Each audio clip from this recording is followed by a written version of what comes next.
हैं।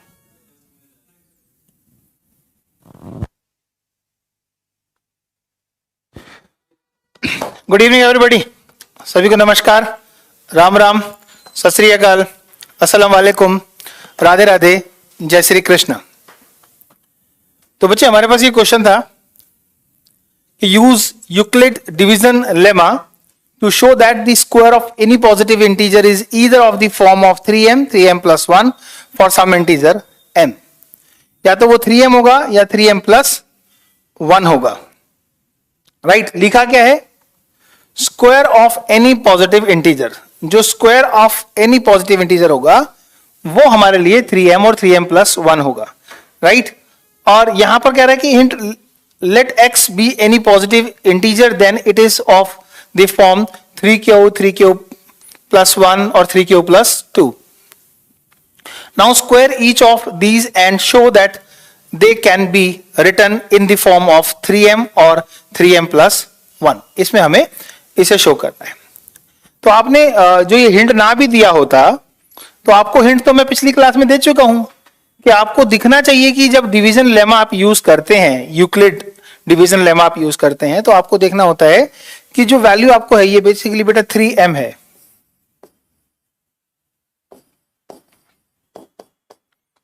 के रूप में का होता है। तो अब यहां पर हम सबसे पहले बात देखें कि यार ये जो 3m plus 1 है ना, यहां पर जो 3 है वो हमारी b टर्म है। तो b की वैल्यू का हमें हिंट मिल गया और एक हमारी कोई पॉजिटिव इंटीजर है। राइट, हाँ, अगर a हमारा कोई पॉजिटिव इंटीजर है तो हमारी जो b टर्म है वो 3 होगी और उसके बेस पर हमें इसे प्रूव करना है कि वो इसी फॉर्म में होगी। क्या? Square of. तो अगर हम देखें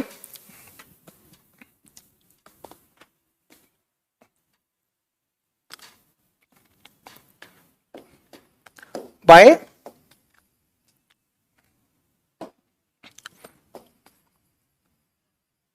Euclid division lemma, let's take A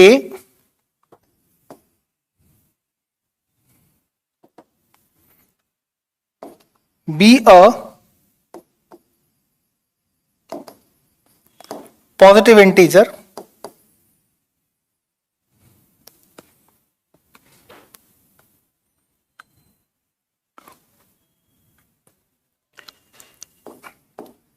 and b is equal to 3। अब यहां पर आपने करना क्या है? 3q plus 1 और 2। जब 3 आप b की वैल्यू लोगे तो आपको मैंने बताया था कि डिवाइड करने वाली टर्म्स अगर आपकी 3 होगी तो फिर आपके रिमाइंडर क्या होंगे? r की वैल्यू क्या बनेगी? देखो, जब b की वैल्यू 3 होगी तो b की वैल्यू, राइट, जो r है आपका वो b से छोटा होगा। तो आपने डिवीजन लेमा में सीखा कि r की वैल्यू 0 से बड़ी, 0 के बराबर और b से छोटी होगी। तो यहां पे आपकी r की वैल्यू क्या हो सकती है? 1 हो सकती है, 0 हो सकती है और 2 हो सकती है। इसका मतलब है आप यहां पर एक टर्म a को रिप्रेजेंट कर रहे हैं और वो b की फॉर्म में बन रही है, यानी कि bq प्लस r, जहां पर आप 0 ये बात बोलते हैं। तो अब आप r की वैल्यू पुट कर करके देखेंगे तो आपको समझ आएगा। तो हमने करना क्या है? 3m और 3m plus 1 for some integer m। तो सम इंटीजर m बोला है तो हम यहां q लिखते थे, तो हम सम इंटीजर क्या लेंगे?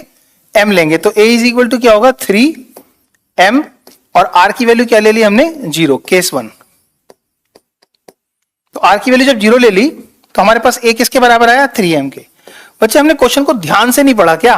क्वेश्चन में सिर्फ इतना नहीं लिखा, क्वेश्चन में लिखा है कुछ और भी, वो ध्यान से देखो। एक word square, square of any positive integer. तो इसका मतलब है जो ये पॉजिटिव इंटीजर हमने लिया है, right, let's take a b up any, right, b any positive integer and b is equal to 3।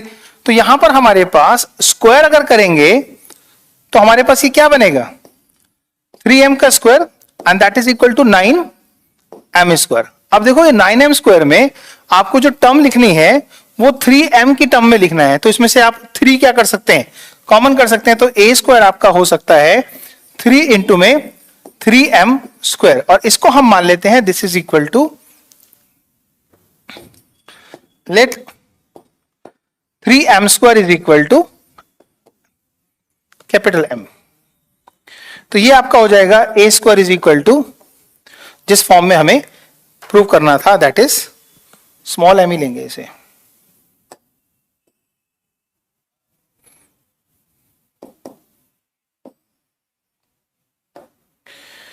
सो इस टर्म को हम अगर मान लीजिए कि एक m मान लेते हैं, तो ये हमारा हो जाएगा 3m की फॉर्म में। कोई ना कोई वैल्यू तो बनेगी बनेगी, राइट। अब दूसरी बात करते हैं। एक पॉइंट समझ आ गया इसका। दूसरा पॉइंट क्या होगा, दूसरा पॉइंट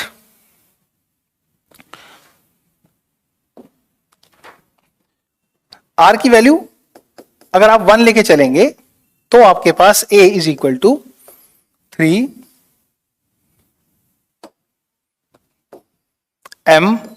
प्लस 1। अब इसको आप स्क्वायर करेंगे, क्योंकि स्क्वायर तो उसने बोला है ना।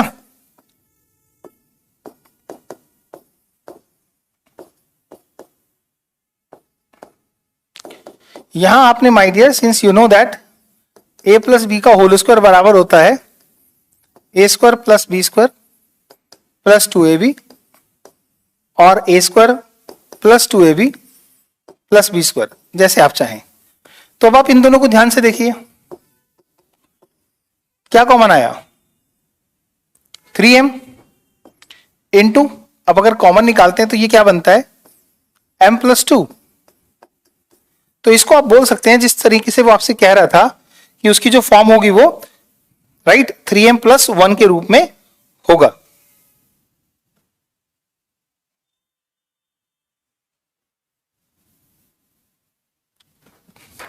तो अगर आप इसको लेट कर लें, let m plus 2 is equal to m, so this is a square is equal to, इतने को भी नहीं, थोड़ा सा, एक मिनट हमें जो चीज लिखनी है वो देख लेते हैं, प्रूव क्या करना है, किस फॉर्म में करना है। एक second, this is 3m plus 1, okay. तो हम यहां से सिर्फ 3 निकालें, अगर कुछ कॉमन निकालना है तो सिर्फ 3 कॉमन निकालें, तो अंदर m स्क्वायर प्लस 2 होगा। ये कोई ना कोई एक टर्म बनेगी, इस टर्म को हम एज्यूम कर सकते हैं, and this will be form of 3m plus 1। अब आपके पास आता है नेक्स्ट केस जहां पे r की वैल्यू 2 है, तो a is equal to 3m plus 2 होगा। And now again square because of the question information,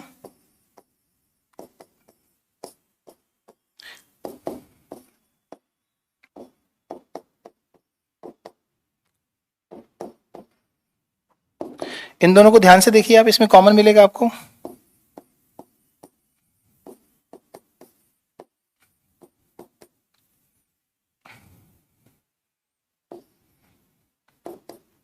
इस 4 को आप लिख सकते हो 3 plus 1, and this is equal to 3 into 3m square plus 4m plus 1, and ये वाली जो टर्म होगी वो आपकी m मान लेते हैं।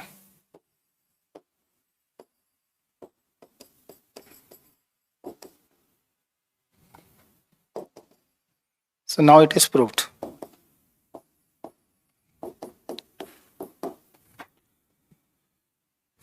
सिलेबस कब खत्म होगा, सिलेबस को खत्म करने का ही काम चल रहा है, पढ़ते रहोगे तो डेफिनेटली खत्म होगा। तो ये हमारा चौथा क्वेश्चन प्रूव हो गया कि हाँ, जो हमारी टर्म्स होगी वो सारी की सारी या तो 3m होगी या 3m प्लस 1 की फॉर्म में ही होगी, अगर हम उसका स्क्वायर करते हैं तो। Done.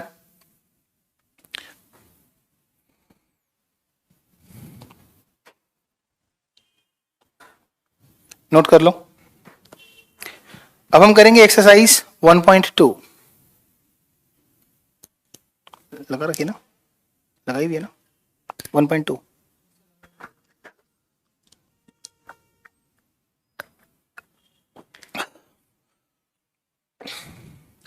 Done done done, very good. Use Euclid division lemma to show that the cube of any, अच्छा पांचवा क्वेश्चन भी है इसमें, cube of any positive integer is of the form 9m, 9m plus 1 और 9m plus 8। देखो यहां पे लिखा है क्यूब, क्या लिखा है? क्यूब। और अभी तक क्या कर रहे थे आप?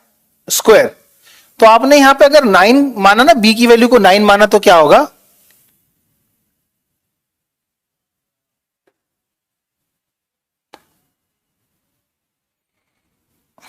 एक्चुअली इसमें हमने कोशिश ये करने की कोशिश की है कि सारे के सारे जो मल्टीपल है ना, वो या तो 3 के मल्टीपल है या फिर 3 के संग कोई सर्टेन इंटीजर मल्टीप्लाई होगा प्लस 1 के बराबर है।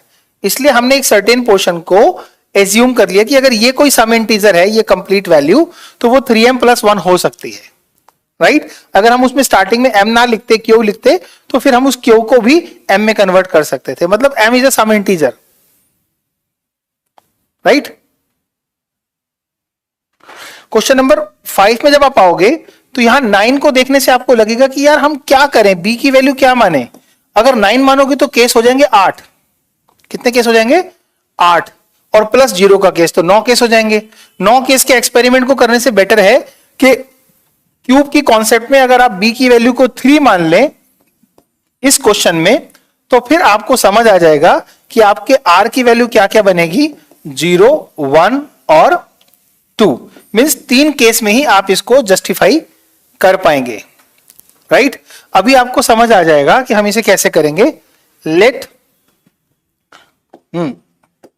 बाय यूक्लिड, एक बार फिर बता दीजिए, बस एक छोटी सी बात समझनी है आपको।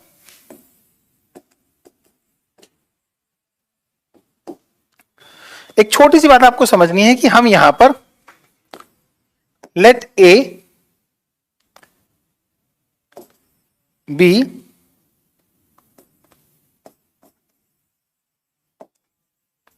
a positive integer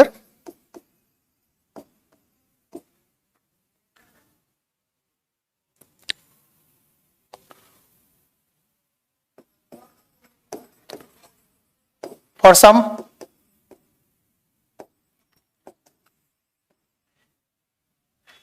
integers q and b is equal to 3। r की वैल्यू आपके पास क्या होगी? बेसिकली आपको पता है कि r is less than 3 but equal and greater than 0। तो r की वैल्यू आपके पास आ गई 0, 1 और 2। 3 केस हो गए, राइट? जनरल फॉर्म क्या हुई? a is equal to b q plus r. अगर मैं क्यू ले रहा हूं तो बाद में m यूज कर सकता हूं। सर जो आप पढ़ा रहे हैं उसका वीडियो कब तक रहेगा? तुम्हारी क्लास तक, राइट? एग्जाम तक। a is equal to b q plus r. अब आप r इज इक्वल टू 0 लेके चलो, तो आपकी a की वैल्यू क्या बनी? b मतलब आपने लिया कितना? 3। तो 3 क्यू, राइट, प्लस 0, तो a कितना आया? 3 क्यू। अब देख लेना, अब हमने यहां दे रखा है क्यूब, तो when you will get the cube, तो आप करेंगे cube, a cube, and this becomes 27q, right? Cube. आपको दिखाना किसमें है? 9 के मल्टीपल में। तो आप इसे ऐसा लिख सकते हो ना, 9 इंटू में 3q cube. So let 3q cube be m। तो ये अगर एक सम इंटीजर हो गया तो हम बोल सकते हैं कि दिस इज 9 इंटू में m। सो फर्स्ट फॉर्म हमने प्रूव कर दी 9m, फर्स्ट प्रूव कर दिया हमने। सेकंड प्रूफ भी इसी के तरीके से, जब हम r की वैल्यू 1 फिर 2 रखेंगे तो हो जाएगा। बोर्ड क्लियर नहीं है सर, क्या दिक्कत है? बोर्ड में साफ नहीं दिख रहा, ब्लैक पेन से लिखता हूं, अच्छा दिखाई देगा।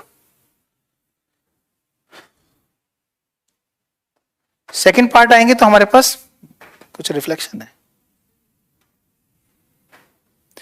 b की वैल्यू तो हमारे पास 3 है, राइट? और a is equal to b q plus r है, तो r की वैल्यू हम क्या ले रहे हैं अब? 1। तो a is equal to 3q plus 1। अब करते हैं यहां पर इसका क्यूब, तो क्यूब करेंगे, क्यों करेंगे? क्योंकि क्वेश्चन में क्यूब ही बोला है। तो इस क्यूब को सॉल्व करो तो क्या आएगा? 27 क्यूब प्लस 1 प्लस, फॉर्मूला पता होगा आपको, a प्लस बी का होल क्यूब का फॉर्मूला बराबर होता है a cube plus b cube plus 3a square b plus 3a b square. So a cube b cube 3 से इन दोनों का मल्टीप्लीकेशन और a का स्क्वायर, यानी कि ये हो जाएगा 3 इंटू में 3 क्यूब का स्क्वायर इंटू में 1 प्लस 3 इंटू में 3 क्यूब इंटू में 1 का स्क्वायर। तो ये हम होल क्यूब खोल रहे हैं, a प्लस बी का होल क्यूब।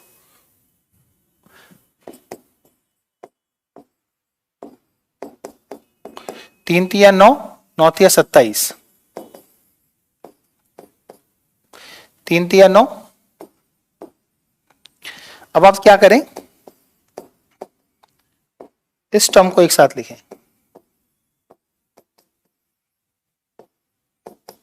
अब इसमें से कॉमन निकाल लीजिए जो आपको निकालना है। 9, 9 तिया 9 तिया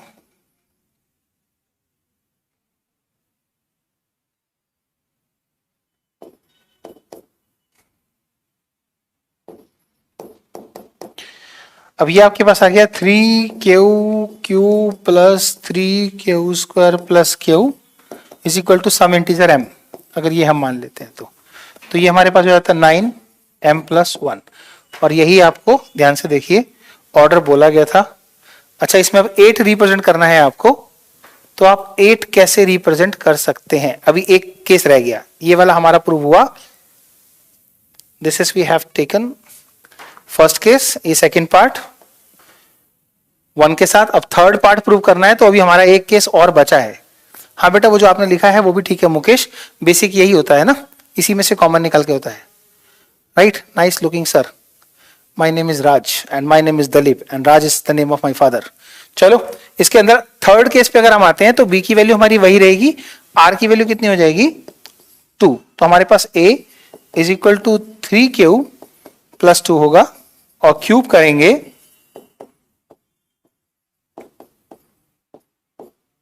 तो वही फॉर्मूला खोलेंगे 27 क्यूब प्लस 8 प्लस 3 3 9 27 दूनी 54,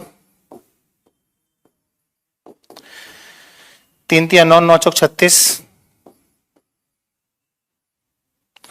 इन सबको इकट्ठा कर लो,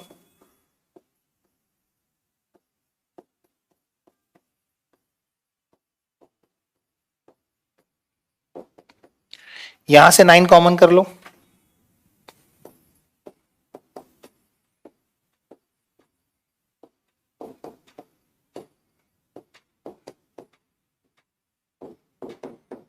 इसे लेट कर लो m, hence proved।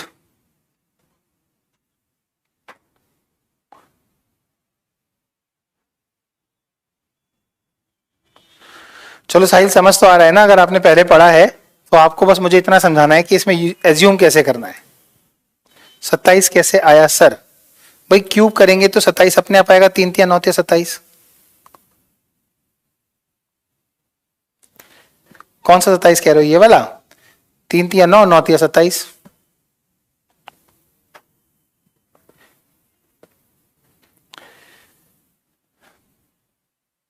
R4 क्यों नहीं लेंगे भाई? जब आप कभी भी 3 से डिवाइड करते हैं तो आपका रिमाइंडर 4 नहीं आता है। अगर वो ऐसा कोई क्वेश्चन बोलता ना कि आप उसे 4m plus something 4m plus something में अगर बोलता, तब जाकर आप कहीं ना कहीं r की वैल्यू 4 लेते। मुकेश, आप किसी भी नंबर को जब डिवाइड करते हैं तो जिस नंबर से डिवाइड करते हैं रिमाइंडर उसके बराबर कभी नहीं आता। सो this is exercise 1.1, very easy chapter. आपने नोट कर लिया है तो बता दीजिए मुझे, फिर मैं आपको 1.2 शुरू करूं। डन, समझ भी आ गया होगा? ओके। हाँ, तो हम बात कर रहे थे कि एलसीएम और एचसीएफ को डिफाइन करो। तो बच्चे, हम इस एक्सरसाइज में काम करने से पहले कुछ बेसिक चीजें आपको बताएं, वो आपको समझ आनी चाहिए। कैसे?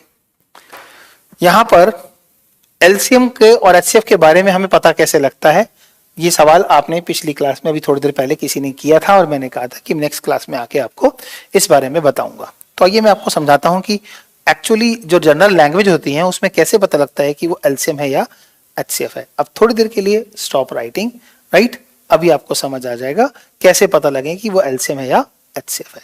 फर्स्ट पॉइंट, मैं आपसे एक छोटी सी बात कर रहा हूं।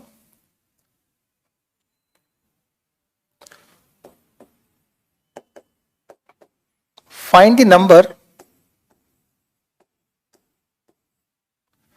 which is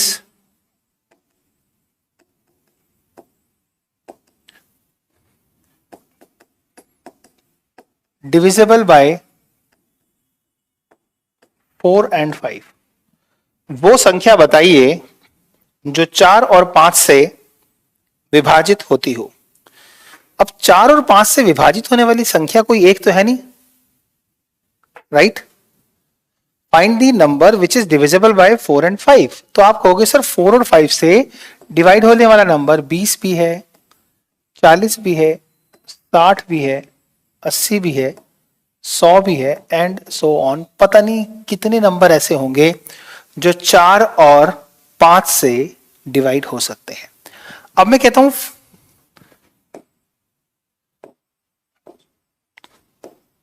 स्मॉलेस्ट और लीस्ट नंबर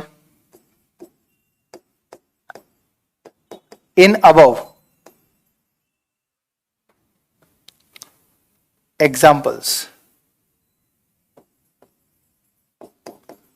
जो एग्जाम्पल मैंने आपको दिए हैं इसमें सबसे स्मॉलेस्ट नंबर कौन सा है, right. Least, lowest, smallest, right. तो आपका आंसर आएगा सर 20। सो 20 के बारे में आप क्या कहोगे? 20 इज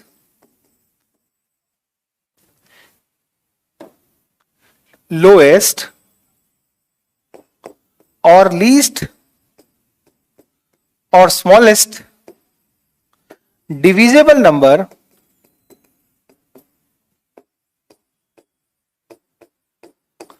बाय 4 and 5। मतलब 20 जो है वो 4 और 5 से भाग होने वाले सबसे छोटा नंबर है, राइट। तो इस बात को आप समझो कि 4 और 5 से डिवाइड होने वाला सबसे छोटा नंबर, तो डिवाइड होने वाले नंबर बहुत सारे हैं। तो जब बहुत सारे आंसर आने होते हैं, एक बहुत सारे डिविजिबल नंबर आ रहे होते हैं, तो उन बहुत सारे डिविजिबल नंबर में जो सबसे पहले आता है वो एलसीएम होता है। तो एलसीएम का मतलब है वर्गमूल और घनमूल। बताइए सर, सब बताऊंगा, वेट एंड वॉच। तो यहां पर हम समझिए एलसीएम का जो हिंट मिलता है वो दो चीज से पता लगता है।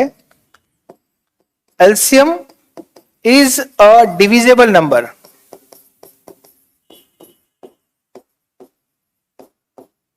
एलसीएम एक भाज्य संख्या है। क्या है? भाज्य संख्या है, राइट। भाग होने वाली संख्या है। समझ आ रही है बात? क्लियर? अभी समझ आएगा। Wait wait wait. एलसीएम एक भाग होने वाली संख्या है, राइट। और इसको कह सकते हैं LCM is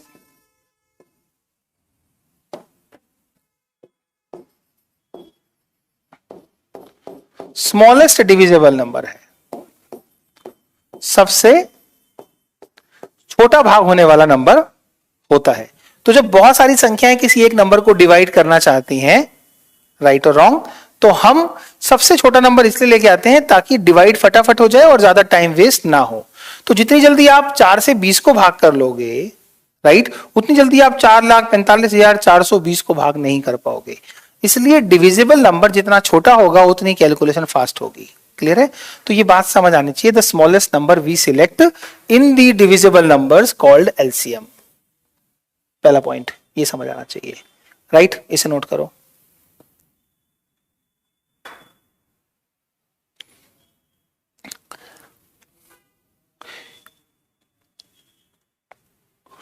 okay Raj, I heard.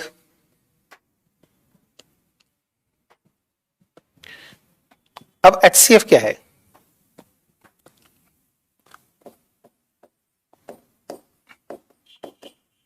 वह संख्या ज्ञात करें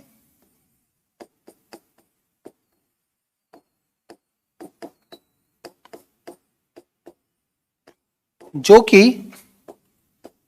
24 तथा 36 को पूर्णतः विभाजित कर सके।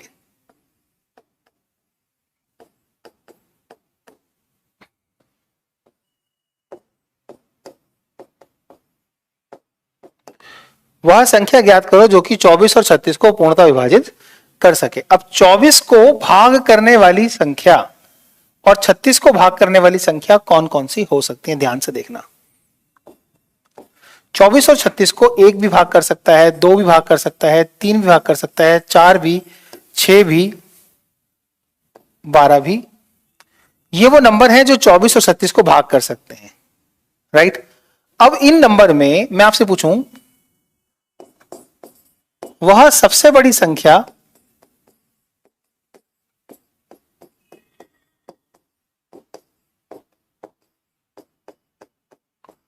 जो 24 तथा 36 को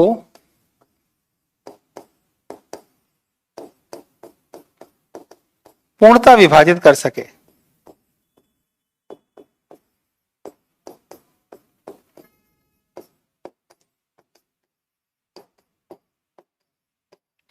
वह सबसे बड़ी संख्या जो 24 और 12 36 को पूर्णतः विभाजित कर सकती है, दैट इज 12। तो आपको समझना यह है कि 12 क्या है, भाजक है, मींस डिवाइडर है।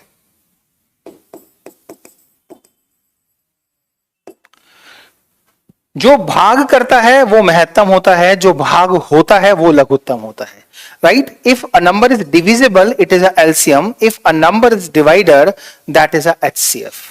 क्लियर। तो ये बात आपको समझ आनी चाहिए। अब आपके सवालों के अंदर हम देखें कि क्वेश्चन हमसे,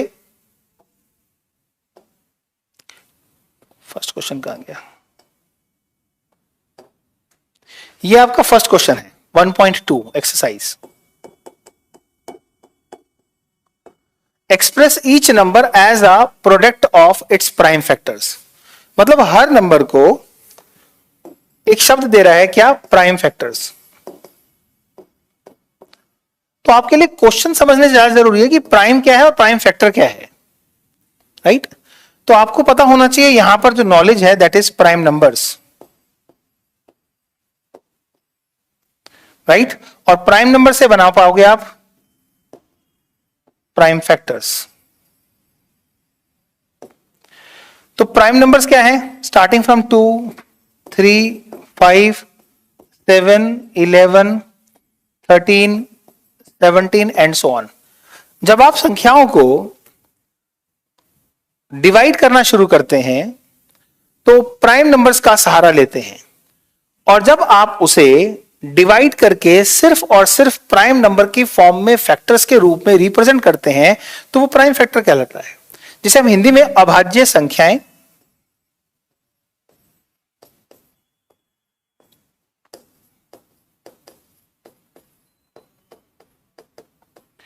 या अभाज्य यहां पर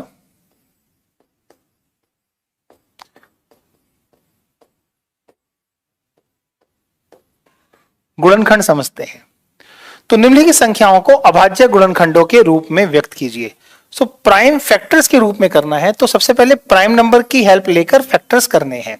तो आपने प्राइम फैक्टर्स कैसे करते हैं, देखो प्राइम फैक्टराइजेशन।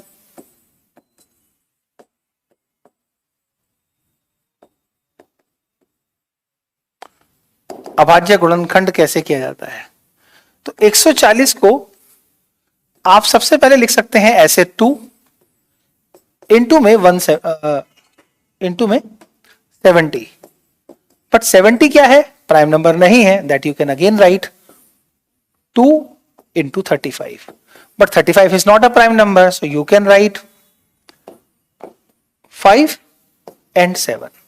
तो these are actually the prime numbers and as a prime factors. तो हम कह सकते हैं कि जो 140 है उसके प्राइम फैक्टर्स थे 2 दूनी 4 पंजे 20 सते 140, जिसको हम ऐसे भी लिख सकते हैं। अब ये जो आपके पास है ये आपके प्राइम फैक्टराइजेशन की फॉर्म में रिप्रेजेंटेशन किसी नंबर के लिए है। तो ये क्या है आपका, ये प्राइम फैक्टर्स हैं, right, this is called prime factors.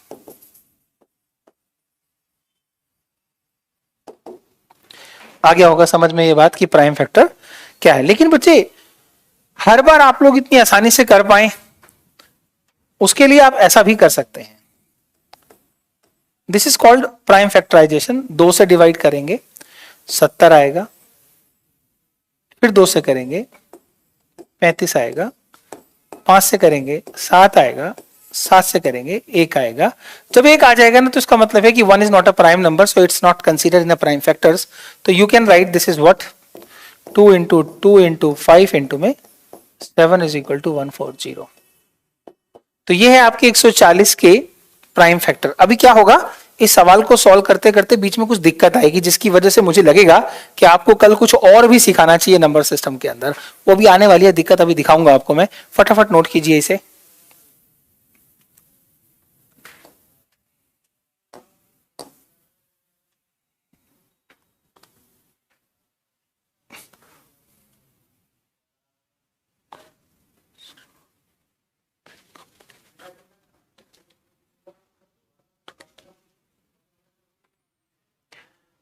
बच्चे पूछ रहे हैं सर आप मैथ्स में इतने ब्रिलियंट कैसे हुए, किसी को नहीं बताऊंगा, मुझे बता दो। सबके सामने पूछ रहे हो, नजर लग जाएगी। इधर देखो, अगला नंबर है 156, 156। अगर आप सेकंड क्वेश्चन पे आते हो और 156 की बात करते हो तो क्या 2 से डिवाइड होता है? यस, 2 सत्ते 14, 2 अट्ठे 16। फिर दोबारा देखो, 2 से होता है, हाँ, 2 तिया 6, 2 नीम 18। फिर देखो 3 से होता है, यस, 3 एकम 3, 3 तिया 9। Now so 156 is equal to 2 into 2 into 3 into 13, and that is equal to 2 square into में 3 into 13। अब माय डियर आपको समझना ये है कि ये जो आपने किया है इसके लिए आप डायरेक्ट कर सकते थे ऐसे, अभी भी आपको दिक्कत नहीं आई।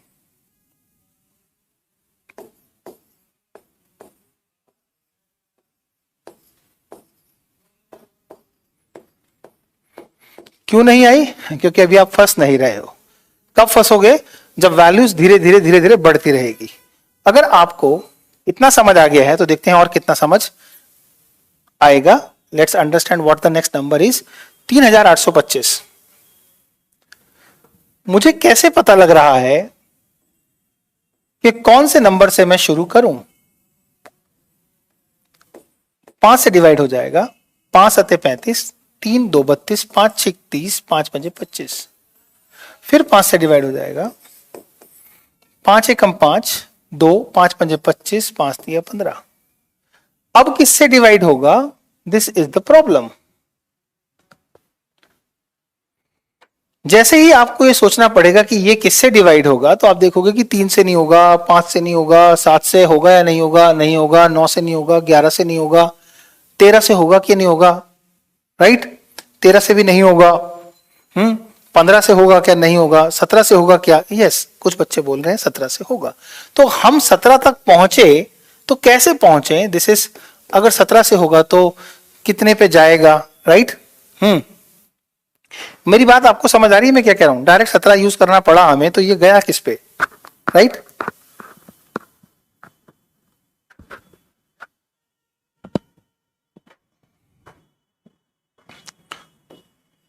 नाइन पे। तो यहां पहले क्यों नहीं पता लगा कि ये 3 पे जा सकता था? यही बात मुझे आपको समझानी थी कि ये 9 को भी आप लिखोगे अभी आप, दिस इज 3 इंटू में 3। तो स्टार्टिंग में 3 क्यों नहीं दिखाई दिया? 5 ही क्यों देखा हमने? That is very very important. तो यहां से एक चीज समझ आती है कि हम कल की क्लास में सीखेंगे rule of divisibility. Rule of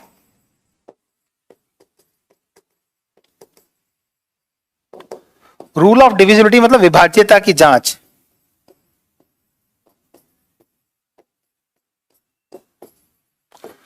अगर आपको ये बात मैंने पहले पढ़ा दी कि 3 से किसी नंबर के डिवाइड होने की क्या प्रोबेबिलिटी है, क्या संभावना है, क्या रूल है, तो वो रूल पता होने की वजह से आप स्टार्टिंग में ही 3 से इसको लेकर चलते तो ये आपके लिए ज्यादा आसान हो जाता। जैसे कि 3825 को आप 3 से डिवाइड करते और 3 एकम 3, 3 दूनी 6, यहां बचा 2, 3 7 21, 3 पंजे 15। फिर दोबारा से आप 3 से करते तो 3 चौक 12, 3 दूनी 6, 3 पंजे 15। इसके बाद आप 5 से करते तो 5 अट्ठे 40, 5 पंजे 25। फिर 5 से करते तो आता आपका 17 और 17 से करने की जरूरत या सोचने की जरूरत नहीं पड़ती। तो ये जरूरत ना पड़े इसके लिए ही आपको ये मुझे सिखाना होगा कि मुझे कैसे पता लगा कि ये नंबर 3 से भी डिवाइड हो सकता था। हमने सीधा 5 देखकर 5 पर चले गए। 5 की टेबल में भी यूनिट प्लेस पर 5 आता है, 3 की टेबल में भी 5 आता है, तो 5 क्यों नहीं 3 क्यों? This is we have to learn in next class. और उस नेक्स्ट क्लास में आपको सिर्फ मैंने ये बताना है कि विभाज्यता के नियम सीखना क्यों जरूरी है, राइट? सो नेक्स्ट क्लास में हम पढ़ेंगे रूल ऑफ डिविजिबिलिटी और आपकी exercise 1.2 and we'll try to finish 1.3 also. 1.4 भी बहुत बड़ी एक्सरसाइज नहीं है, नॉन टर्मिनेटिंग और टर्मिनेटिंग के कॉन्सेप्ट है, that we will study in the next class. तो तब तक के लिए बाय, धन्यवाद, see you, take rest and after that do your best. Bye.